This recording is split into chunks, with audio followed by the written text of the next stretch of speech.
చూడు ఒకసారి.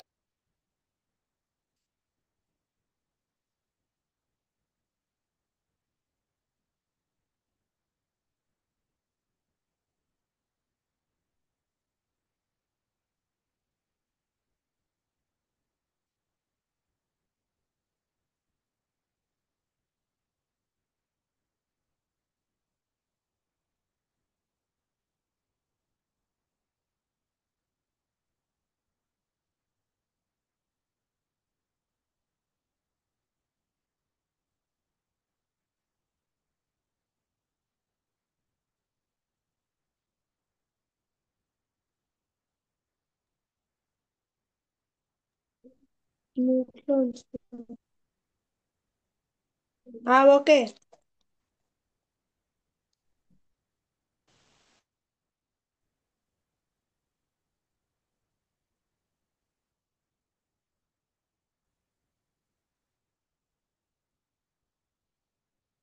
Screen share చేస్తున్నాను, ఒకసారి కన్ఫర్మ్ చేయండి వస్తుందా లేదా అనేది.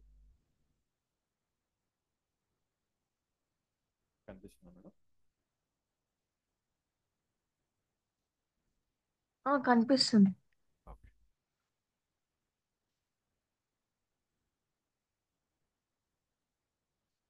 Good morning all.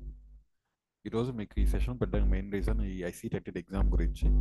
ఇందులో మెయిన్ ఇంపార్టెంట్ మీకు ఈరోజు 40 మినిట్స్ ఉంటుంది సెషన్ ఇది. ఈ 40 మినిట్స్ మీకు ఎంతవరకు ఎన్ని ఎన్ని చాప్టర్స్ కావాలో అన్ని వరకు కవర్ చేస్తాను. ఫర్దర్ ఇంకా ఏం పెండింగ్ ఉంటే కనుక మళ్ళీ కలుద్దాం. ఫస్ట్ థింగ్ చాప్టర్ వచ్చేసి ఇంట్రడక్షన్ టు ఇన్సూరెన్స్. అసలు ఇన్సూరెన్స్ అంటే ఏంటంటే కనుక it is a process of transferring of risk to someone. అంటే ఫర్ ఎగ్జాంపుల్, ఒక కస్టమర్ ఒక కార్ కొనుక్కున్నాడు. కార్ తనకి నడపడం అంత బాగా రాదు. కాకపోతే అతను ఏం చేస్తాడు, తను నడిపితే రిస్క్ అవుతుందని చెప్పేసి తను వేరే డ్రైవర్ని ఏమైనా పెట్టుకుంటాడు. సో దట్ ఆయన ఏం చేస్తున్నాడంటే ఆ రిస్క్ని కాస్త వేరే వాళ్ళు ట్రాన్స్ఫర్ చేస్తున్నాడు. ఇన్సూరెన్స్ కూడా అలాంటిదే. ఇప్పుడు ఈ రోజున్న జనాలు ఏంటి అంటే ఏ రోజు ఎలా అవుతుంది ఏమవుతుందో తెలియదు. వాళ్ళ ఫ్యామిలీకి ఒక ప్రొటెక్షన్ కావాలని చెప్పి ఇన్సూరెన్స్ అనేది, దాని ఇంపార్టెన్స్ అనేది ఇప్పుడు చాలా ఉంది మనకి. Year losses of few people shared by money. Shared by many అంటే ఇక్కడ ఇక్కడ ఎవరైతే లాసెస్ ఉన్నాయో కొంతమంది లాసెస్ని చాలా మందితో షేర్ చేయడం జరుగుతుంది. That is the insurance concept అనేది. అసలు ఇన్సూరెన్స్ కాన్సెప్ట్ ఎప్పుడు వచ్చింది ఏంటి అంటే ఈ లాయిడ్స్ కాఫీ హౌస్ నుంచి రావడం జరిగింది. పూర్వం మనకి ఈ కార్ ట్రాన్స్పోర్ట్ ఇంకా ఏరోప్లేన్ ఇవన్నీ లేనప్పుడు జస్ట్ నావికులు అందరూ ఏం చేసేవాళ్ళు, ఓన్లీ షిప్ పైన వెళ్ళేవాళ్ళు ఒక చోట నుంచి మరో చోటకి. అక్కడ వాళ్ళకి గూడ్స్ ఏవైతే తీసుకెళ్లేవాళ్ళో ఇన్ కేస్ ఏమైనా సైక్లోన్ కానీ సునామీ లాంటివి ఏమైనా వచ్చినప్పుడు మొత్తం ప్రాణ నష్టం ఆస్తి నష్టం ఎంతో జరిగేది. సో వీళ్ళు ఏం చేస్తారంటే ఈ లాయిడ్స్ కాఫీ హౌస్ లండన్లో ఈ ప్లేస్లో కలుసుకొని వాళ్ళంతటా వాళ్ళు కొంత అమౌంట్ తీసుకుని పక్కన పెట్టుకునేవాళ్ళు. ఇన్ కేస్ వాళ్ళలో ఏమైనా ఎవరికైనా జరిగితే వాళ్ళ ఫ్యామిలీకి ఇవ్వడం కోసం అని చెప్పేసి వాళ్ళు ముందుగానే తీసి పక్కన పెట్టుకున్నారు. సో ఈ ఇన్సూరెన్స్ కాన్సెప్ట్ అక్కడ నుండి తీసుకురావడం జరిగింది. నెక్స్ట్ పాయింట్, ఒక కంపెనీకి ఎప్పుడు స్థాపించబడింది ఏంటి అంటే 1706లో వరల్డ్లోనే first company amicable society for perpetual insurance అనేది ఒక కంపెనీ తీసుకొచ్చారు. ఫస్ట్ లైఫ్ ఇన్సూరెన్స్ కంపెనీ తీసుకురావడం జరిగింది అట్లా. సెకండ్ థింగ్ వచ్చేసి మన ఇండియాకి వచ్చేసరికి ఓరియంటల్ లైఫ్ ఇన్సూరెన్స్ అనేది ఫస్ట్ లైఫ్ ఇన్సూరెన్స్ కంపెనీ. కాకపోతే ఇది తీసుకొచ్చింది బ్రిటిషర్స్, వాళ్ళ కోసం తీసుకురావడం జరిగింది. అదే నాన్ లైఫ్ ఆర్ జస్ట్ అంటే ఏంటి అంటే ఈ కార్ కానీ వెహికల్స్ కానీ లేదంటే ఇల్లు కానీ లేదంటే ఇంకేదైనా ప్రొడక్ట్స్ ఏవైనా వాటిపైన ఇన్సూరెన్స్ తీసుకునే వాటికి non life or general insurance అంటారు. మనకు మాత్రం ఓన్లీ లైఫ్ ఇన్సూరెన్స్ కింద వస్తాం మనం. మనుషులకి ఇచ్చేది లైఫ్ ఇన్సూరెన్స్, మనుషులు కాకుండా వేరే వస్తువులకి ఇచ్చేది జనరల్ ఇన్సూరెన్స్ కింద వస్తుంది. ఈ జనరల్ ఇన్సూరెన్స్ కంపెనీలు ఇండియాలో first company Triton insurance company అని తీసుకురావడం జరిగింది. నెక్స్ట్ బాంబే మ్యూచువల్ ఇన్సూరెన్స్ అనేది ఇండియన్స్ కోసం తీసుకురావడం జరిగింది. ఇది 1870లో వచ్చింది first Indian life insurance company. Last point మీకు కనిపిస్తుందా, అది నేషనల్ ఇన్సూరెన్స్ కంపెనీ అనేది. నేషనల్ ఇన్సూరెన్స్ కంపెనీ ఎప్పుడు తీసుకువచ్చారు ఏంటి అంటే మనకి ఇప్పుడు ఇండియాలో అతి ఓల్డెస్ట్ కంపెనీ ఏదంటే నేషనల్ ఇన్సూరెన్స్ కంపెనీ. ఇది తీసుకొచ్చి కూడా 1906లో వచ్చింది. ఆల్మోస్ట్ 100 years పైన కంప్లీట్ అయిన కంపెనీ ఇది. ఇది first chapter, introduction to insurance. Next slide వచ్చేసరికి ఈ ఇన్సూరెన్స్ బిజినెస్ని కొంచెం చట్టబద్ధంగా వర్క్ చేయడం కోసం అని చెప్పి 1912లో ఒక ఇన్సూరెన్స్ యాక్ట్ తీసుకొచ్చారు. Life insurance and provident fund act తీసుకురావడం జరిగింది. ఈ బిజినెస్ ఎలా చేయాలి, దీని రెగ్యులేషన్ ఎలా చేయాలని చెప్పి 1912లో తీసుకురావడం జరిగింది. దాని తర్వాత 1938లో ఇంపార్టెంట్ యాక్ట్ తీసుకొచ్చారు, ఇన్సూరెన్స్ యాక్ట్. ఇందులో ఇన్సూరెన్స్ బిజినెస్ ఎలా కండక్ట్ చేయాలి, వాటి రూల్స్ అండ్ రెగ్యులేషన్స్ ఏంటి, నామినేషన్స్ ఏంటి, అసైన్మెంట్స్ ఏంటి, ఇలా డిఫరెంట్ రూల్స్ అన్ని ఈ ఇన్సూరెన్స్ యాక్ట్ 1938 కింద ఉన్నాయి. ఇప్పటికీ మన ఇన్సూరెన్స్ యాక్ట్ 1938 కింద మనం వర్క్ చేస్తున్నాం, మన కంపెనీస్ అన్ని, ఇన్సూరెన్స్ కంపెనీస్ అన్ని. అండ్ నెక్స్ట్ వచ్చేసరికి మన కంపెనీ ఎల్ఐసి ఎలా స్థాపించబడింది అనేది ఇక్కడ ఉంది. ఈ నేషనల్ మనకి 1956 కన్నా ముందు అరౌండ్ 200 కన్నా ఎక్కువ కంపెనీస్ ఇండియాలో పనిచేస్తుండేవి. బ్రిటిషర్స్ కానీ లేదంటే మన ఇండియన్స్ స్థాపించిన కానీ. దానివల్ల ఏమవుతుందంటే చాలా వాటికి మిస్ సెల్లింగ్, ఓవర్ సెల్లింగ్, ఇంకా తప్పుగా పాలసీస్ సెల్ చేయడం జరిగింది. ఇవన్నిటికీ ఈ అరికట్టాలని చెప్పి ఏం చేశారంటే అన్నిటిని కలిపేసి ఒకే కంపెనీ స్థాపిద్దాం అని చెప్పేసి 1956లో ఇండియన్ పార్లమెంట్లో మనకి ఈ ఎల్ఐసి అనేది ఫామ్ చేయడం జరిగింది. LIC of insurance, life insurance corporation of India was formed on 1st September 1956. 1956 నుంచి టిల్ 2000 వరకు ఓన్లీ ఒకే ఒక ఇన్సూరెన్స్ కంపెనీ ఇండియాలో, లైఫ్ ఇన్సూరెన్స్ కంపెనీ ఇండియాలో. ఆఫ్టర్ 2000లో ఏమైంది ఏంటి అంటే మనకి బ్యాంక్స్కి ఆర్బీఐ ఎట్లాగో, రిజర్వ్ బ్యాంక్ ఆఫ్ ఇండియా ఎట్లాగో, మనకి ఇన్సూరెన్స్ కంపెనీస్ కూడా ఒక రెగ్యులేటరీ అథారిటీ ఉండాలని చెప్పేసి ఐఆర్డిఏ అనే ఫామ్ చేశారు. ఐఆర్డిఏ అంటే ఏంటంటే insurance regulator and development authority of India. ఇది ఎప్పుడు ఫామ్ అయిందంటే April 2000లో స్టార్ట్ అయింది. ఇదేంటంటే it acts the regulatory body of all insurance companies. RBI బ్యాంక్స్కి ఎట్లాగో ఈ ఇన్సూరెన్స్ కంపెనీకి ఐఆర్డిఏ అట్లా తీసుకురావడం జరిగింది. అండ్ ఈ ఇన్సూరెన్స్ అనేది 2 రకాల బర్డెన్స్ తగ్గిస్తుంది. ఫస్ట్ థింగ్ ఏంటంటే primary burden of risk. Primary burden of risk ఏంటంటే ఇది యాక్చువల్ లాసెస్ ఏవైతే సఫర్ అవుతున్నారు పీపుల్, ఆ లాసెస్ కవర్ చేయడం కోసం అనేది ఈ ప్రైమరీ బర్డెన్ ఆఫ్ రిస్క్ అని కవర్ చేస్తున్నారు. అంటే ఇప్పుడు కారు కొనుక్కున్నాడు, కార్కి బయటకు తీసుకెళ్తే ఏదో డ్యామేజ్ అయింది, ఏదో యాక్సిడెంట్ అయింది. ఆ డ్యామేజ్ అయిన కార్ని వాడు రిపేర్ తీసుకుని వెళ్ళి ఇన్సూరెన్స్ కంపెనీ వాడి క్లెయిమ్కి పెడితే అక్కడ ఏమవుతుంది అంటే ఆ ఇన్సూరెన్స్ కంపెనీ ఎంతైతే లాస్ వచ్చిందో దాన్ని మెజర్ చేసుకుని దాన్ని కాంపెన్సేట్ చేస్తారు. ఇదంతా ప్రైమరీ బర్డెన్ ఆఫ్ రిస్క్ కింద వస్తుంది ఇన్సూరెన్స్ కాన్సెప్ట్లో. అదే సెకండరీ బర్డెన్ ఆఫ్ రిస్క్ వచ్చేసరికి losses that might happen. Losses ఇక్కడ జరగలేదు బట్ జరిగే అవకాశం ఉంది. దానికోసం జనాలు కొంచెం ఫిజికల్గా, మెంటల్గా స్ట్రెయిన్ అయ్యే వాళ్ళు కొంతమంది ఉంటారు. దానికోసం ఈ సెకండరీ బర్డెన్ ఆఫ్ రిస్క్ కింద వస్తుంది. దీంట్లో ఏంటి అంటే కొంత అమౌంట్ తీసి పక్కన పెట్టుకుంటారు, ఫ్యూచర్లో ఇన్ కేస్ ఏమైనా రిస్క్ జరిగితే కనుక ఈ అమౌంట్ దానికి ఉపయోగపడుతుందని చెప్పేసి. దాని సెకండరీ బర్డెన్ ఆఫ్ రిస్క్ కింద వస్తుంది. ఓకే. థర్డ్ పాయింట్ ఏంటంటే ఇన్సూరెన్స్ అనేది సోషల్ సెక్యూరిటీ కింద తీసుకురావడం జరిగింది. దానికోసం కొన్ని గవర్నమెంట్ స్కీమ్స్ కూడా వాళ్ళంతటి వాళ్ళే లాంచ్ చేశారు. జన్ ఆరోగ్య అని చెప్పేసి గవర్నమెంట్ స్కీమ్ ఒకటి, గవర్నమెంట్ వాళ్ళు ఇస్తున్న స్కీమ్ అది. ఇప్పుడు కూడా మనకి ఇప్పుడు రైతు బంధు కూడా అలాంటి స్కీమే. ఇప్పుడు మొన్నటి వరకు తెలంగాణ గవర్నమెంట్ కేసీఆర్ ఉన్నప్పుడు రైతు బంధు అని చెప్పేసి వాళ్ళు తీసుకురావడం జరిగింది. అది కూడా మన ఎల్ఐసి టైఅప్ అయిన స్కీమే అది కూడా. నెక్స్ట్ వచ్చేసరికి రిస్క్ మేనేజ్మెంట్లో ఒక 4 టెక్నిక్స్ ఉంటాయి.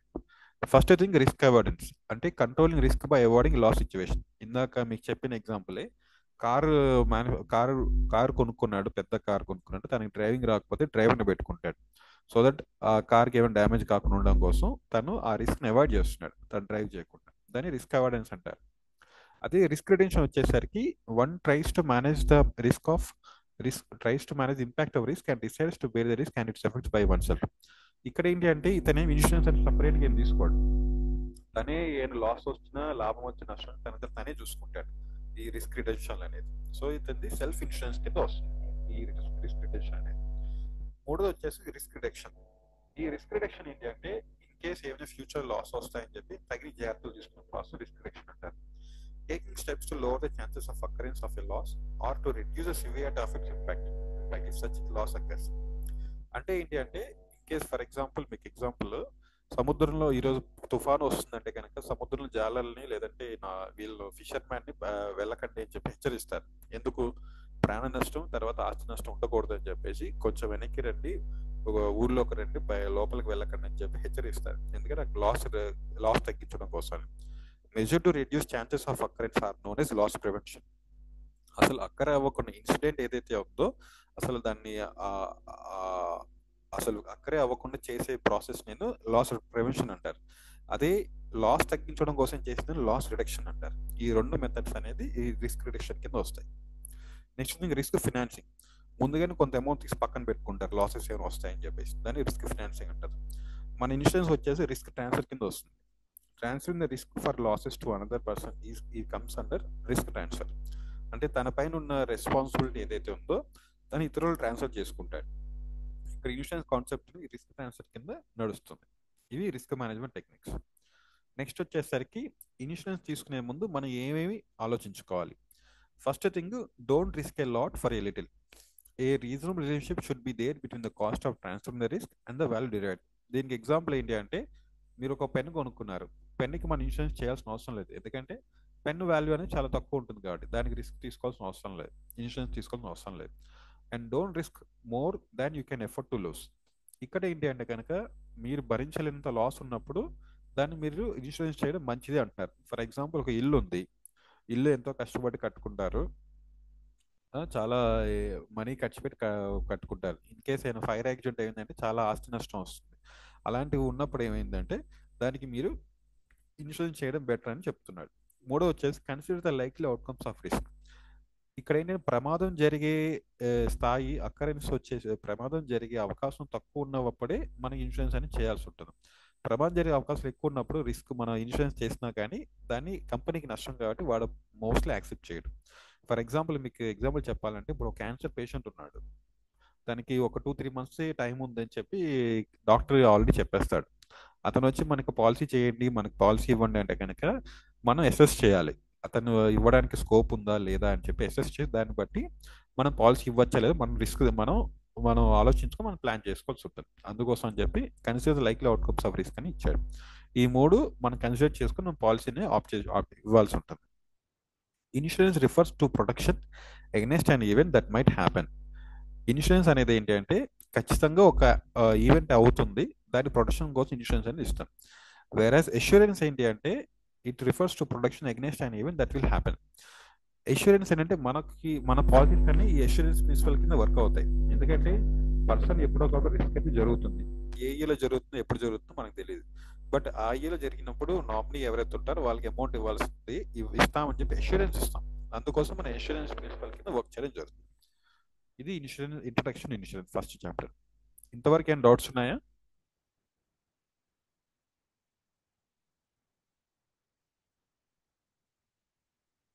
Okay, fine. ఇంకా నేను ఫర్దర్ ముందుకు వెళ్తున్నాను. Next chapter, customer service. ఈ కస్టమర్ సర్వీస్ మామూలుగా ఒక కస్టమర్కి మనం ఎలా సర్వీస్ చేయాలి, రిలయబిలిటీ ఉండాలి, మన పైన రెస్పాన్సివ్నెస్ ఉండాలి, అష్యూరెన్స్ మనం ప్రొవైడ్ చేయాలి, ఎంపతి ఏంటంటే ఆయన చెప్పిన దానికి ఆయన కష్టానికి మనం కొంచెం వాల్యూ చేయాలి, టాంజిబుల్గా ఉండాలి అని చెప్పి ఇచ్చాడు. కస్టమర్ లైఫ్ టైం వాల్యూ ఏంటి అంటే, it may be defined the sum of economic benefit that can derive from building a strong relationship with customer over a long period of time. ఒక కస్టమర్తో మన రిలేషన్షిప్ మనకి లాంగ్ టైం మనం build చేసుకుంటే దాని ద్వారా మనకు వచ్చే ఎకనామిక్ బెనిఫిట్స్ ఏంటి అనేదాన్ని కస్టమర్ లైఫ్ టైం వాల్యూ అంటారు. ఫర్ ఎగ్జాంపుల్, మీకు కస్టమర్ ఒక పాలసీ ఇచ్చాడు అనుకోండి. ఆ కస్టమర్ ఆయన మ్యారేజ్ కాలేదు, జాబ్లో జాయిన్ అయిన ఒక 2-3 months మన దగ్గర వచ్చి పాలసీ చేశాడు. ఫస్ట్ ఒక 5 lakhs పాలసీ చేశాడు, చిన్నగా స్టార్ట్ చేశాడు. తర్వాత ఆయనకి ఒక 5 years అయ్యాక తనకి మ్యారేజ్ అయింది. మ్యారేజ్ అయినప్పుడు తన వైఫ్ మీద కూడా పాలసీ చేస్తా అని చెప్పి మనకు పాలసీ ఇచ్చాడు. మనకి ఎప్పుడు పాలసీ ఇస్తాడు? తనతో ఆ 5 years మన రిలేషన్ మనం బిల్డ్ చేసుకుంటేనే. తర్వాత వాళ్ళకి ఇద్దరికి కిడ్స్ పుట్టారు మరొక 2-3 years గ్యాప్ తర్వాత. అప్పుడు మళ్ళీ కిడ్ కోసం, మళ్ళీ ఎడ్యుకేషన్ ప్లాన్ కోసం చెప్పి మళ్ళీ మళ్ళీ మన దగ్గర ప్లాన్ తీసుకుంటాడు. ఈ ఇలా మల్టిపుల్ వేస్గా మనకి ఒక వ్యక్తి నుంచి మల్టిపుల్ ఎకనామిక్ బెనిఫిట్స్ వస్తూ ఉంటాయి మనం అతనితో రిలేషన్ బిల్డ్ చేసుకుంటూ పోతే కొద్ది. ఇది కస్టమర్ లైఫ్ టైం వాల్యూ అంటారు. ఈ కస్టమర్ లైఫ్ టైం వాల్యూ 3 రకాలుగా ఇచ్చారు. హిస్టారికల్ వాల్యూ అంటే అతని ద్వారా అంతకుముందు మనం సంపాదించిన అమౌంట్ ఏదైతే ఉందో, premiums and other revenues received in the past from customer, దాన్ని హిస్టారికల్ వాల్యూ అంటారు. ప్రెజెంట్ వాల్యూ ఏంటంటే ఫ్యూచర్ ప్రీమియమ్స్, ఏదైతే తన ఫ్యూచర్లో కట్టాల్సిన ఎగ్జిస్టింగ్ పాలసీస్ ఫ్యూచర్ ప్రీమియమ్స్ ఏవైతే కట్టాలో దాని ద్వారా మనకి ఎంతవరకు బిజినెస్ వస్తుందో దాన్ని ప్రెజెంట్ వాల్యూ అంటారు. పొటెన్షియల్ వాల్యూ ఏంటంటే తను మళ్ళీ ఫ్యూచర్లో ఇంకా అడిషనల్ ప్రోడక్ట్స్ తీసుకునే అవకాశం ఉంది, సో దాన్ని పొటెన్షియల్ వాల్యూ కింద వస్తారు. సో దట్ మనకి రిలేషన్షిప్ అని బిల్డ్ చేసుకుంటూ పోతే మనకి పొటెన్షియల్ వాల్యూ కింద మనకి కస్టమర్ లైఫ్ టైం వాల్యూ కింద వస్తుంది. నెక్స్ట్ వచ్చేసరికి కస్టమర్ సర్వీస్ విషయం, ఏజెన్సీ రోల్ ఏంటి? ఏజెంట్ రోల్ స్టార్టింగ్ పాలసీ తీసుకున్నప్పటి నుంచి తన పాలసీ కట్టి క్లోజ్ అయ్యేంత వరకు మనకి రెస్పాన్సిబిలిటీ రకరకాలుగా మనం సర్వీస్ చేసి పెడుతూ ఉండాలి. ఒకటి పాయింట్ ఆఫ్ సేల్ ఏంటంటే ఇన్సూరెన్స్ ఏజెంట్ ఎవరైతే ఉంటారో, అంటే మీరు ఎవరైతే మీరు చేపిస్తారో, మీరు కస్టమర్ని మీరే అండర్ రైట్ చేస్తారు. అంటే అతనికి మనం పాలసీ ఇవ్వచ్చా, ఒకవేళ ఇస్తే ఎలాంటి పాలసీ ఇవ్వాలి, అతనికి ఎలా హెల్ప్ అవుతుంది అని రకరకాలు మీరు ఆలోచించి అతనికి బెస్ట్ అడ్వైజ్ ఏదైతే ఇస్తుందో మీరు బెస్ట్ అడ్వైజ్ ఇస్తారు. అది పాయింట్ ఆఫ్ సేల్ దగ్గర. ప్రపోజల్ స్టేజ్ దగ్గర రెండో స్టేజ్. ప్రపోజల్ స్టేజ్ ఏంటంటే పాలసీకి కావాల్సిన సంబంధించిన క్వశ్చన్స్ అడిగి తీసుకోవడం, తర్వాత డాక్యుమెంట్స్ అడిగి తీసుకొని అవన్నీ సబ్మిట్ చేయడం, ఇది ప్రపోజల్ స్టేజ్లో వస్తుంది. మూడోది యాక్సెప్టెన్స్ స్టేజ్. యాక్సెప్టెన్స్ స్టేజ్ అని పాలసీ కంప్లీట్ అయింది, పాలసీ కంప్లీట్ అయ్యి ఆయనకి విత్ ఇన్ టైం పీరియడ్లో అతని బాండ్ డెలివరీ అయిందో లేదో చూసుకోవడం, దాన్ని యాక్సెప్టెన్స్ స్టేజ్ అంటారు. నాలుగోది క్లెయిమ్ స్టేజ్. ఇన్ అన్ఫార్చునేట్ కేసులు డెత్ క్లెయిమ్ అవ్వచ్చు, ఫార్చునేట్ కేసులో మెచ్యూరిటీ అవ్వచ్చు, లేదంటే మనీ బ్యాక్ పాలసీస్ ఉంటాయి, మధ్య మధ్యలో డబ్బులు వచ్చే ప్లాన్స్ ఉంటాయి. అలాంటి ప్లాన్స్ కూడా మన సర్వీస్ అనేది ఇంపార్టెన్స్ అని ఉంటుంది. అదర్ సర్వీసెస్ ఏంటంటే ఇన్ కేస్ మధ్యలో కస్టమర్ నామినీ చేంజ్ చేసుకోవాలని నామినీ చేంజ్ చేసుకోవచ్చు. అసైన్మెంట్ అంటే తన పాలసీ ఏదైతే ఉందో వేరే వాళ్ళకి అసైన్ చేస్తుంది, రైట్స్ అంటే వేరే వాళ్ళకి ట్రాన్స్ఫర్ చేస్తుంది, దాన్ని అసైన్మెంట్ అంటారు. అలాంటి వాటిలో లేదా ఆల్టరేషన్స్, అడ్రస్ చేంజ్ కానీ, మొబైల్ నెంబర్ చేంజ్ కానీ, బ్యాంక్ డీటెయిల్స్ అప్డేషన్స్ కానీ, ఇలా రకరకాల సర్వీసెస్ లో మన హెల్ప్ అనేది ఖచ్చితంగా అతనికి అవసరం ఉంటుంది. సో సర్వీసెస్ అనేది మనకి main important criteria. Previous redressal, అతనికి ఇన్ కేస్ ఏమైనా కస్టమర్కి కంప్లైంట్ ఉంటే కనుక అది మనం దాన్ని మనం హై ప్రయారిటీ తీసుకొని అతనికి ఎటువంటి ఫీలింగ్స్ అనేది మనం అతను చిన్నవాడు కాదని చెప్తూ మనం ఏదైతే గ్రీవెన్స్ ఉందో దాన్ని అడ్రస్ చేయడానికి మనం ఫుల్ఫిల్ చేయాల్సి ఉంటుంది. అది కస్టమర్ సర్వీస్ కింద వస్తుంది. నెక్స్ట్, ఇది ట్రస్ట్ అనేది ఎలా ఉంటుంది అనేది మీకు బేసిక్ థింగ్, అది ఎవరికైనా అర్థం అవుతుంది. కమ్యూనికేషన్ అనేది ఎలా ఉంటుంది, ఓరల్ ఉండొచ్చు, రిటర్న్ ఇవ్వచ్చు, లేదా నాన్ వర్బల్ ఉండొచ్చు, లేదా బాడీ లాంగ్వేజ్ ద్వారా కూడా మనం కమ్యూనికేట్ చేయొచ్చు కస్టమర్. ఇది general thing. Non verbal communication అంటే ఎలా ఉంటుంది అంటే బియాండ్ టైం ఉండాలి. కస్టమర్ దగ్గరికి వెళ్ళినప్పుడు మనం ప్రెజెంట్ మంచిగా ప్రెజెంట్ చేసుకోవాలి, మనం కాన్ఫిడెంట్ అండ్ విన్నింగ్ స్మైల్ ఉండాలి, being open and confident positive, and అవతల వాళ్ళు చెప్పేదాన్ని మనం క్లియర్గా వినగలగాలి. ఇవన్నీ నాన్ వర్బల్ కమ్యూనికేషన్ కింద వస్తాయి. నెక్స్ట్, యాక్టివ్ లిజనింగ్ అంటే కనుక అతను చెప్పేది మనం క్లియర్గా వినేటట్టు ఉండాలి, అది యాక్టివ్ లిజనింగ్ అనేది. ఇది మీకు డీటెయిల్గా, ఇది జనరల్ థింగే, మనకు తెలిసింది. నెక్స్ట్ దానికి వెళ్తాం. Next thing, grievance redressal. Grievance అంటే ఏంటంటే కనుక ఏదైనా కంప్లైంట్, కస్టమర్కి ఒక సర్వీస్ నచ్చలేదో లేదా ప్రోడక్ట్ పైన అతను సాటిస్ఫై అవ్వలేదు అనుకోండి, దాన్ని గ్రీవియన్స్ అంటారు. గ్రీవియన్స్ అని కంప్లైంట్స్ అంటారు. ఈ కంప్లైంట్స్ ని కంపెనీ వాళ్ళకి ఎలా అడ్రస్ చేయాలి, కంపెనీ వాడు ఎలా అడ్రస్ చేస్తారంటే ఫస్ట్ 3 రకాలు ఉంటాయి. First thing IGMS, integrated grievance management system. ఈ ఇంటిగ్రేటెడ్ గ్రీవియన్స్ మేనేజ్మెంట్ సిస్టమ్ ఏంటి అంటే ఇట్ ఈస్ సెంట్రల్ రిపాజిటరీ. అంటే మల్టిపుల్ కంప్లైంట్స్ అని తీసుకుని వచ్చి ఒక దగ్గర ఉంటుంది. వీళ్ళు ఏం చేస్తారు, సిస్టంలో నాకు కంప్లైంట్ వచ్చింది ఒక ప్రోడక్ట్ పైన, నేను వీళ్ళ పోర్టల్కి వెళ్ళి నేను కంప్లైంట్ రేస్ చేస్తాను. వీళ్ళు ఏం చేస్తారంటే ఆ కంప్లైంట్ తీసుకొని ఏదైతే కంపెనీతో మనకి ఆ కంప్లైంట్ ఉందో ఆ కంపెనీ వాడు ఫార్వర్డ్ చేస్తాడు. ఆ ఫార్వర్డ్ చేసి కంపెనీ వాడు కస్టమర్కి ఆన్సర్ చేస్తాడు. ఇది వీళ్ళు చేసేది, ఈ ఇంటిగ్రేటెడ్ గ్రీవెన్స్ మేనేజ్మెంట్ సిస్టమ్ వాళ్ళు చేసే పని అది. Policyholder can register his complaint on his system with their policy details and lodge their complaint. Complaints are then forward to respective insurance companies. ఇది వీళ్ళు చేసేది IGMS అనేది. నెక్స్ట్ వచ్చేసి కన్జ్యూమర్ ప్రొటెక్షన్ యాక్ట్ 1996. ఈ కస్టమర్ ఏంటి అంటే తను కంప్లైంట్, మన ఇన్సూరెన్స్ అనే కాదు, ఎనీ సర్వీస్ ఏదైనా కానీ కన్జ్యూమర్ ఫోరం కంప్లీట్ చేసుకోవచ్చు యాజ్ పర్ 1986 యాక్ట్ కింద. దీనికి ఫీజు అంటే ఎక్స్ట్రా ఛార్జెస్ అంటే ఏమి ఉండవు. ఇక్కడ ఏంటంటే మనకి 3 రకాల ఫోరమ్స్ ఉన్నాయి. First thing district forum. ఈ డిస్ట్రిక్ట్ ఫోరం అనేది అంటే మనకి చెప్పాలంటే మనకి కోర్ట్స్ లాగా, డిస్ట్రిక్ట్ కోర్ట్స్ లాగా. ఇది స్టేట్ గవర్నమెంట్ వాళ్ళు ఎస్టాబ్లిష్ చేస్తుంది ప్రతి డిస్ట్రిక్ట్ లో. ఇక్కడ కస్టమర్ తను కంప్లైంట్ చేసుకోవచ్చు ఎంత వరకు అయినా 20 lakhs లిమిట్ ఉన్నంత వరకు. అంటే తన వాల్యూ పాలసీ ఏదైతే ఉందో 20 lakhs వరకు తన కస్టమర్ ఏవైతే ఇష్యూస్ ఉన్నాయో దాన్ని ఇక్కడ కంప్లైంట్ చేసుకోవచ్చు. Next thing state commission. ఇది కూడా స్టేట్ గవర్నమెంటే ఎస్టాబ్లిష్ చేస్తుంది. ఇదేంటంటే కస్టమర్ 20 లక్షల నుంచి ₹1,00,00,000 వరకు అతని లిమిట్లు ఏదైతుందో తను ఇక్కడ కంప్లైంట్ చేసుకోవచ్చు.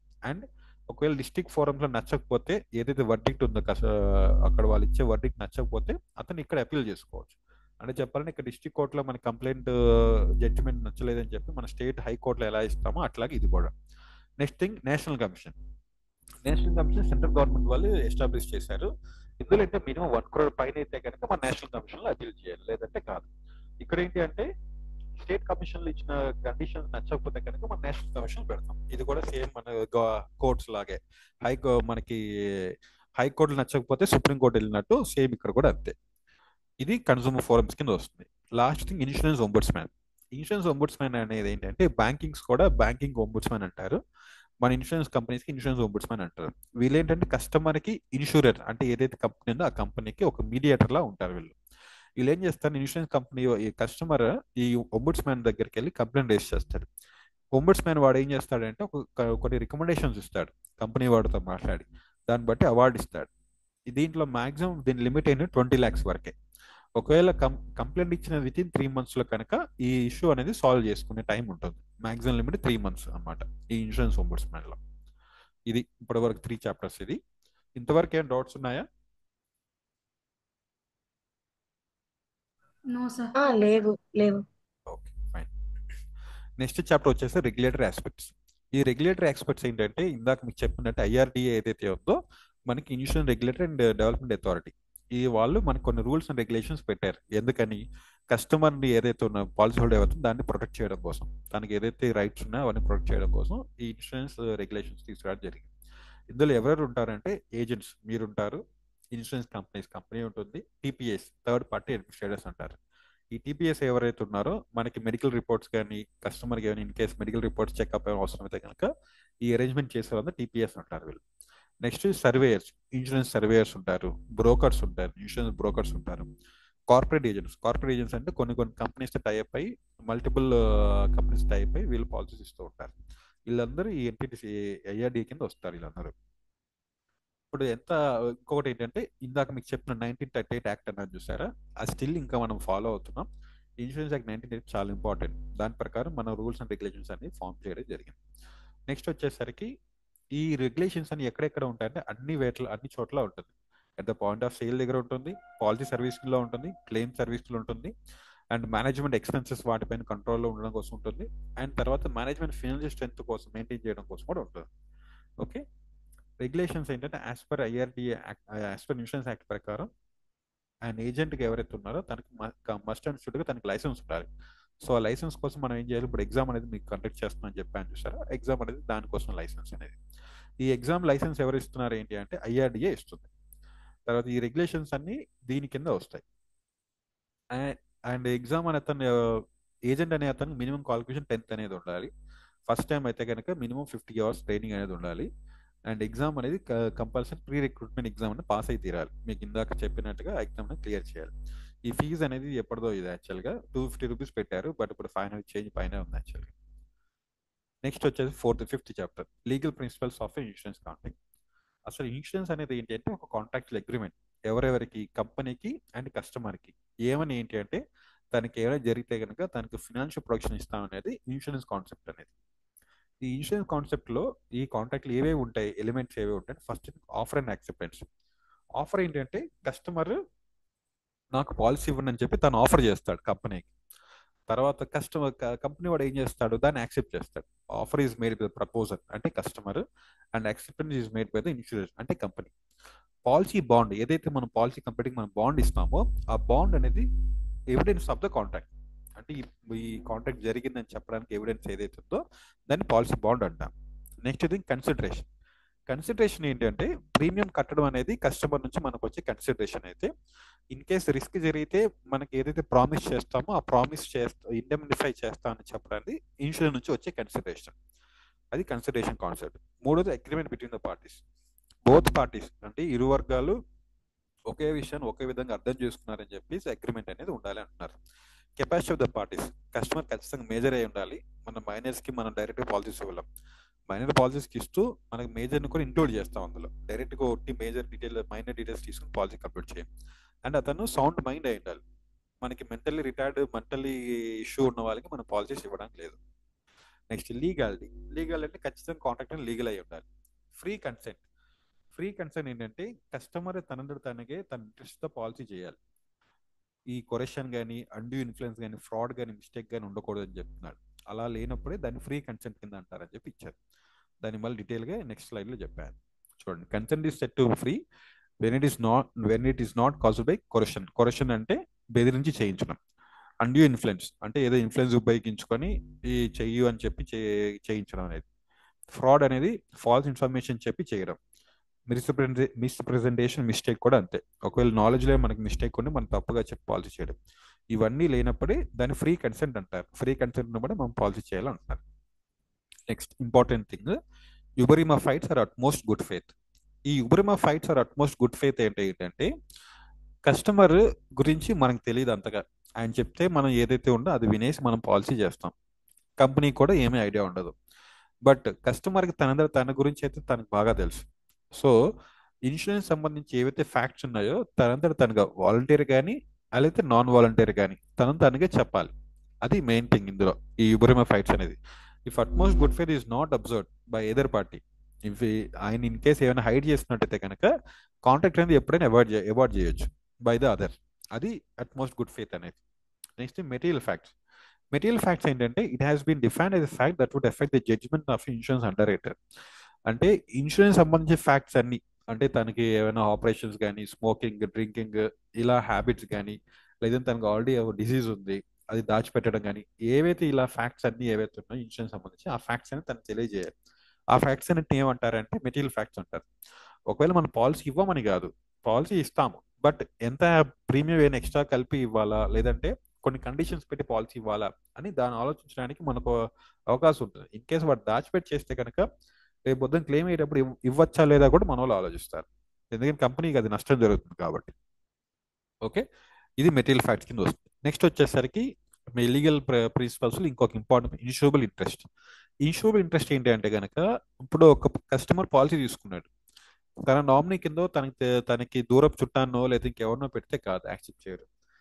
తనకి తన నామినీ ఎవరైతే ఉన్నారో తన నామినీకి ఒక ఫినాన్షియల్ రిలేషన్షిప్ అనేది ఉండాలి. అంటే ఇన్ కేసు ఈయన చనిపోతే ఆ నెక్స్ట్ నామినీ ఎవరైతే ఉన్నా తనకి డిపెండెన్స్ ఉండాలి. అలాంటి వాళ్ళకి ఇన్సూరబుల్ ఇంట్రెస్ట్ ఉందని చెప్తారు. ఈ ఇన్సూరబుల్ ఇంట్రెస్ట్ ఎవరిపైన ఉంటుంది అంటే తన ఓన్ పైన, తన స్పౌస్ పైన, తన చిల్లల పైన అండ్ తనకున్న ఆస్తుల పైన ఇన్సూరబుల్ ఇంట్రెస్ట్ అనేది ఉంటుంది అంటున్నాడు. ఇప్పుడు ఫర్ ఎగ్జాంపుల్ నేను పాలసీ తీసుకొని నాకు చంద్రబాబు నాయుడు ఇష్టం అని చంద్రబాబు నాయుడు నామినీ పెట్టలేను, ఎందుకంటే ఆయనకి నాకు ఎటువంటి ఫినాన్షియల్ రిలేషన్షిప్ అంటే ఏమీ లేదు కాబట్టి. సో ఈ ఇన్సూరబుల్ ఇంట్రెస్ట్ కాన్సెప్ట్ అనేది అయితే అది. Next proximate cause. Proximate cause ఏంటంటే ఇక్కడ ఇప్పుడు కొన్ని చైన్ ఆఫ్ ఈవెంట్స్ జరుగుతూ ఉంటాయి. ఫర్ ఎగ్జాంపుల్ ఇక్కడ చూడండి, it is defined as active and efficient cause that sets in motion A chain of event which brings about result without the intervention of any force. ఇక్కడ మీకు example చెప్తున్నా చూడండి. అజయ్ అనే person horse ride చేస్తూ కింద పడిపోయాడు. కింద పడిపోయి తన నడుము విరిగి అలా దొల్లుతూ ఒక చిన్న పాండ్ ఉంటే ఆ పాండ్ లో పడిపోయాడు. ఆ పాండ్ లో పడిపోయి నడుము పడిపోవడం వల్ల ఈదలేక అందులో ఉండిపోయి న్యూమోనియా అనే జబ్బు వచ్చి చనిపోయాడు. హాస్పిటల్ తీసుకెళ్తే చనిపోయింది దేని వల్ల అంటే న్యూమోనియా అని చెప్తారు. బట్ ఇక్కడ మెయిన్ రీజన్ ఏంటి అంటే ప్రాక్సిమేట్ కాజ్ ఏంటి అంటే అజయ్ హార్స్ నుంచి పడిపోవడం వల్ల మెయిన్ రీజన్ చనిపోయేది. It is a main reason behind the various activities taking place and thereby resulting to any event. దాన్ని ప్రాక్సిమేట్ కాజ్ కింద అంటారు. Okay, next point free look period or cooling period. If a policy holder wants to cancel the policy after taking the policy, అంటే ఇప్పుడు customer తనకి policy conditions ఏదో అనుకుని policy చేశాడు, but ఒక 15 days తర్వాత పాలసీ బాండ్ వచ్చిన తర్వాత తనకి 15 days లో పాలసీ బాండ్ వచ్చాక అతను క్యాన్సిల్ చేసుకునే అవకాశం ఉంది. దాన్ని free look period or cooling of period అంటారు. ఇది చాప్టర్ 5 వచ్చేసరికి. ఇంతవరకు డౌట్స్ ఉన్నాయా? చాప్టర్ 5 వరకు కవర్ అయింది మనకి. No sir.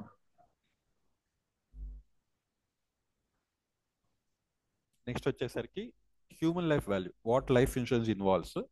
Human life value ఏంటంటే కనుక it is a measure to know the value of human life based on an individual expected net future earnings. దీంట్లో సింపుల్గా చెప్పాలి ఏంటంటే ఒక కస్టమర్ ఉన్నాడు, వైఫ్ అండ్ హస్బెండ్, కిడ్స్ ఉన్నారు అనుకోండి. Husband is the main income holder, తను ఇన్కమ్ ఎర్న్ చేస్తున్నాడు. అనుకోకుండా అన్ఫార్చునేట్ తనకి రిస్క్ అయింది అనుకోండి,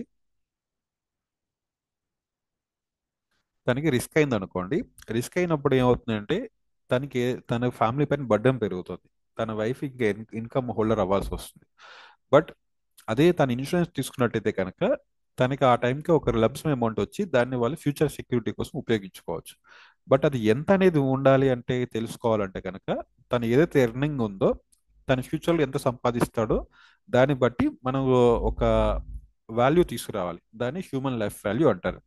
it is a measure to know the value of human life based on individual expected net future earnings. తన ఫ్యూచర్లో ఏదైతే సంపాదిస్తున్నాడో దాన్ని బట్టి ఒక ఎక్స్పెక్టేషన్ పెట్టుకొని దాన్ని బట్టి మనం పాలసీ సజెస్ట్ చేయాలంటున్నారు. ఈ కాన్సెప్ట్ ఎవరు తీసుకొచ్చారంటే ప్రొఫెసర్ హ్యూబనర్ అని చెప్పి పర్సన్ తీసుకొచ్చారు. ప్రొఫెసర్ హ్యూబనర్ అనే person human life value concept తీసుకొచ్చారు. ఇది ఏం చెప్తుందంటే మనకి ఎంత ఇన్సూరెన్స్ ఉండాలి, మనం ఫుల్గా ప్రొటెక్షన్ ఉండడానికి అని చెప్పడం కోసం హ్యూమన్ లైఫ్ వాల్యూ తీసుకోవడం జరిగింది. ఆర్డినరీ పీపుల్ మేజర్గా ఒక త్రీ రిస్క్లో ఫేస్ చేస్తున్నారు. First thing dying too early, అంటే డ్యూ టు యాక్సిడెంట్ కానీ లేదా సడన్ డిసీజ్ వచ్చి మధ్యలోనే అంటే యంగ్ ఏజ్లో చనిపోయేదాన్ని డైయింగ్ టూ ఎర్లీ అంటారు. Next thing living too long, అంటే రిటైర్మెంట్ అయిపోయే కూడా ఇప్పుడు టుడేస్ లైఫ్ ఎక్స్పెక్టెన్సీ 85 years ఉంది. ఎందుకంటే ఈరోజు మెడిసిన్స్ కానీ మెడికేషన్ బాగా పెరగడం వల్ల అడ్వాన్స్ మెడిసిన్స్ రావడం వల్ల 85 years వరకు లైఫ్ ఎక్స్పెక్టెన్సీ ఉంది అంటున్నారు. ఆఫ్టర్ రిటైర్మెంట్ అయ్యా కూడా 20 years 25 years వితౌట్ ఇన్కమ్తో ఉంటే కనుక అది చాలా ఇబ్బందికరంగా ఉంటుంది. That is another risk facing by ordinary people today. Living with disability, if unfortunate event ఏదో జరిగి తన డిసేబిలిటీ ఉండడం వల్ల ఇది కూడా థర్డ్ కైండ్ ఆఫ్ రిస్క్. ఇది కూడా లివింగ్ విత్ డిసేబిలిటీ అనేది థర్డ్ మేజర్ రిస్క్ కింద వస్తుంది. నెక్స్ట్, జనరల్ ఇన్సూరెన్స్ అనేది ప్రిన్సిపల్స్ ఆఫ్ ఇండెమినిటీ పైన వర్క్ చేస్తుంది. ఇండెమినిటీ అంటే ఇందాక మీకు చెప్పాను చూసారా, ఒక ఈవెంట్ జరిగింది, ఒక ఫైర్ యాక్సిడెంట్ అయింది. ఫైర్ యాక్సిడెంట్ అయితే కనుక కంపెనీ వాడు క్లెయిమ్ చేసుకుంటే ఇన్సూరెన్స్ వాడు ఏం చేస్తాడు, కంపెనీ వాడు ఒక ఎంతైతే లాస్ వచ్చిందో దానికే వాడు కాంప్లైంట్ చేస్తాడు. ఎక్స్ట్రా అమౌంట్ అంటే ఏమి ఇవ్వడు. దాన్ని ఇండెమినిఫై అంటారు. So general insurance works on principle indemnity. Here the probability of happening of the event does not increase with time. అంటే ఇందులో టైం పెరిగే కొద్దీ ఈవెంట్ హ్యాపెనింగ్ అనేది ప్రాబిలిటీ అనేది పెరగదు, అలాగే ఉంటుంది అది. అదే మనకి లైఫ్ ఇన్సూరెన్స్ అనేది ప్రిన్సిపల్ ఆఫ్ అష్యూరెన్స్ కింద వర్క్ చేస్తుంది. మీకు ఇందాక చెప్పినట్టు the amount of benefit to be paid in the event of death ఈ fixed at the beginning of the policy. అంటే మనం ఎప్పుడు చనిపోయినా కూడా మనకి ఎంత ఇస్తామని చెప్పడానికి మనకి అష్యూరెన్స్ ఇస్తాం ముందుగానే పాలసీ చేసేటప్పుడే. And assured amount is pay to the nominee when the customer dies. Here the probability of risk increases with the time. ఎందుకంటే మనం చనిపోయే టైము రోజు గడిచే కొద్దీ తగ్గుతూ పెరుగుతూ ఉంటుంది ప్రాబిలిటీ అనేది. అందుకోసం అని చెప్పి ఇక్కడ ఇవ్వడం జరిగింది.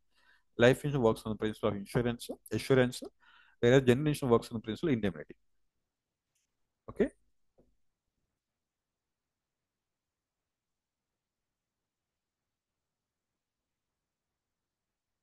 Next level premium.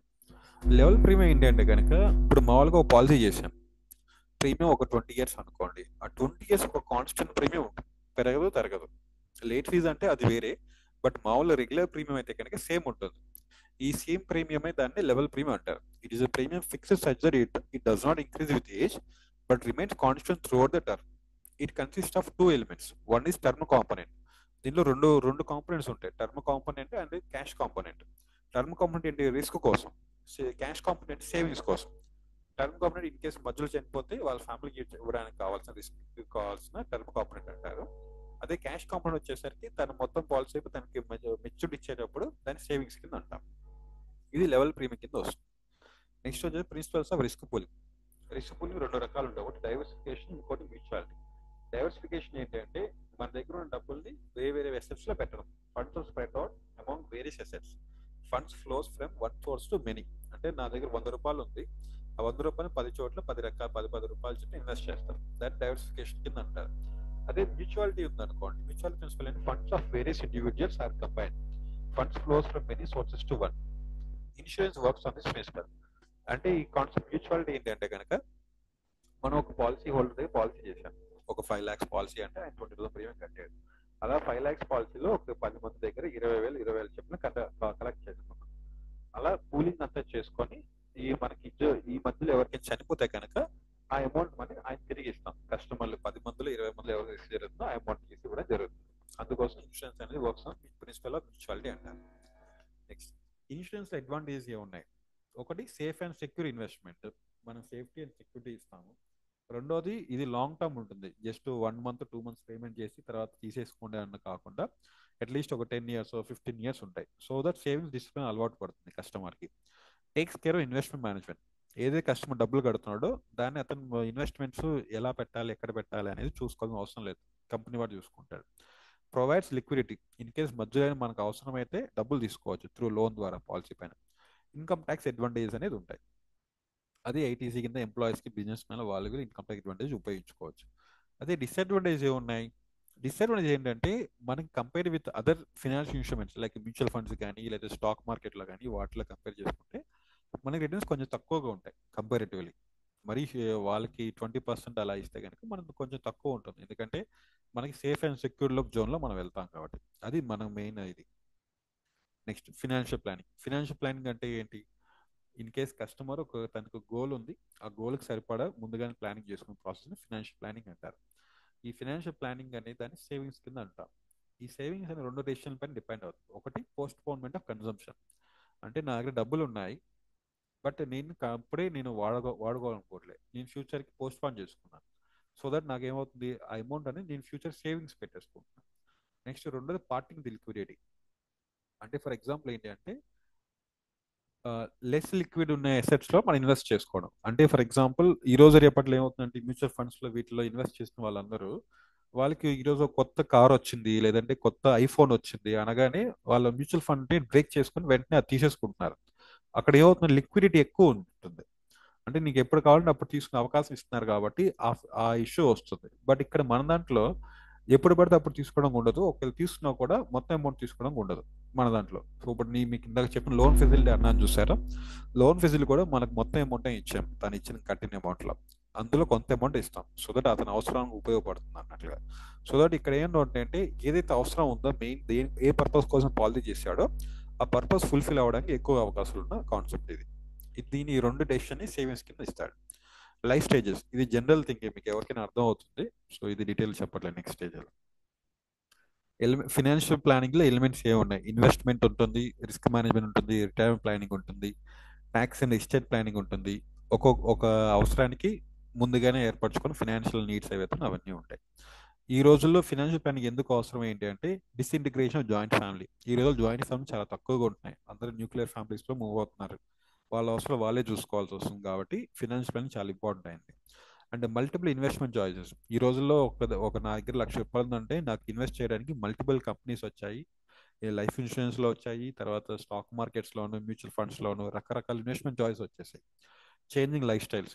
ఈ రోజుల్లో ఒక కార్ కానీ బైక్ కానీ వాట్ ఎవర్ ఏదైనా కానీ లైఫ్ స్టైల్స్ ఉంచడం కోసం అందరూ కాస్ట్ ఐటమ్స్ తీసుకోవాలని ఇదిలో ఉన్నారు.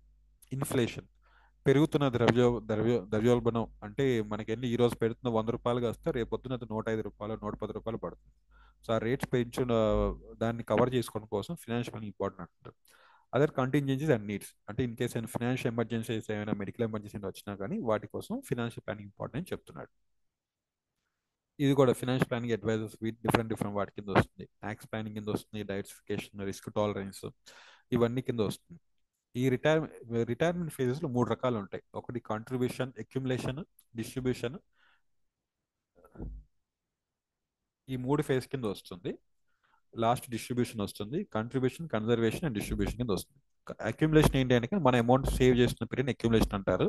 కన్జర్వేషన్ ఏంటి అంటే కనుక మన అక్యుములేషన్ చేసిన పెద్ద అమౌంట్ అవ్వడం కోసం కన్జర్వేషన్ పీరియడ్. డిస్ట్రిబ్యూషన్ మన రిటైర్మెంట్ పెన్షన్ తీసుకున్న దాన్ని డిస్ట్రిబ్యూషన్ ప్రాసెస్ అంటారు. ఇది ఇప్పటి వరకు 7 చాప్టర్స్ కంప్లీట్ అయ్యాయి. ఇంకో 1 మినిట్ క్లోజ్ అవుతుంది. సో ఇప్పుడు ఇంతవరకు ఏం డౌట్స్ ఉన్నాయా?